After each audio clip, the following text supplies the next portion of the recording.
The call came while she was brushing her hair. I remember the sound. Slow, careful, like she was preparing for a picture. "Can we talk?" she asked. I watched her in the mirror, the way her eyes didn't meet mine, the way her hand shook just a little before she steadied it. My phone buzzed, a message from my assistant, a calendar reminder I had forgotten. 15 years. She said his name like it was clean, like it washed her mouth. "I found my true love," she said. "He's simple, down to earth. He doesn't care about money."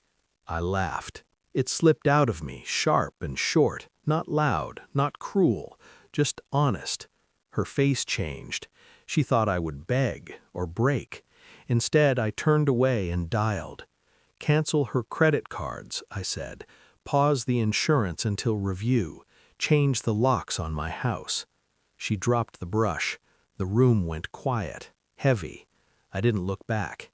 Inside my chest, something old and tired finally sat down. I didn't ask who he was. I already knew there was someone. Not because I snooped, because love leaves footprints. Late nights, soft smiles at a screen, a laugh that didn't belong to me anymore. She told me he worked with his hands, that he liked sunsets, that he hated rich people problems. She said it like a lesson, like I was the problem. I nodded. Inside, my mind lined up facts like toys on a shelf. She forgot our anniversary. She learned a new song and never played it for me. She stopped asking about my day. I wasn't shocked. I was confirmed. 15 years teaches you patterns and how people lie without words. She said she wanted honesty now. I smiled and told her to take her time. That night she slept easily. I did not. I stayed calm. That's the trick. I packed lunches. I paid bills. I kissed her cheek like always. Then I watched. Phone records. Simple. Clean. Messages erased, but not the times. A name saved as a number. Cute. I hired a quiet man.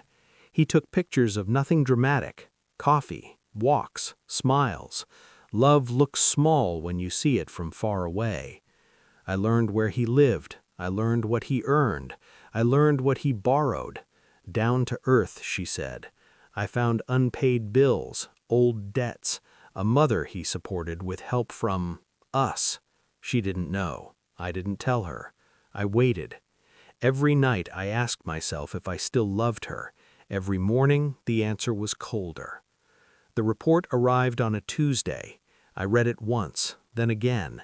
He cared about money. He needed it, badly. Our money. She had been helping him, quietly, from accounts she thought were hers. I placed the papers on the table. She froze when she saw them. "I can explain," she said. I asked one question, soft. "Did you love him before you spent it?" She cried. I did not. The truth has a sound when it lands, like glass settling. I didn't raise my voice.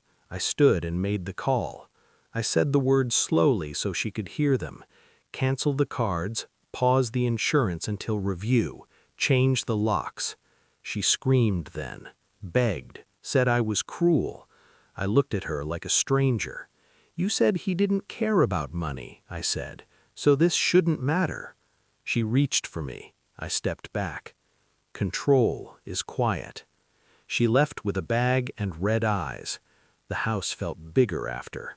I sat alone and listened to the clock.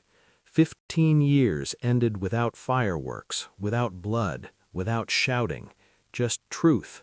I didn't win. I was done, and that felt like power.